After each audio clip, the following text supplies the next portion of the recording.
Hello, my name is Sam Goodrich, and today we will be discussing the Space Shuttle Challenger and some things NASA could have done differently to avoid the tragedy of its failed launch. First, in the student handout synopsis we read, it is very apparent that the project's management was more concerned with meeting their deadlines than they were with fleshing out every bit of data necessary for launch. If data points were missing in any part of the shuttle for a launch in good weather, I would hope that they would have delayed the launch to nail down those details and make sure every piece of the shuttle worked correctly. This actually is rocket science that we are dealing with. It is irresponsible, shocking, and frankly unacceptable of the management to not take the advice of multiple advisors who reported that a delay would be the best course of action.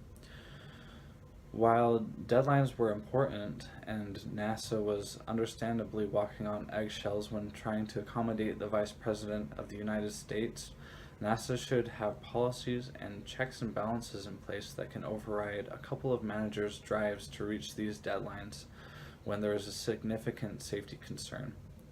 There were people's lives on the line, and the decision was seemingly made with little consideration of those 7 astronauts, their relatives, and friends. That all would suffer the consequences. Roger Boisioli, as far as I know, did about as much as he could have done. Roger was well informed and gave his managers accurate information to make a decision with. He and Arnie Thompson did what they could to try and convince their managers to delay the launch, but to no avail. There is nothing I would change in how he responded to the problem, with the current policies and practices that are in place. I personally am not planning on being an engineering professional, but in relation to my future profession of accounting, it is important to do just as Boisioli did. At the end of the day, managers need the utmost trust of their employees to make correct decisions.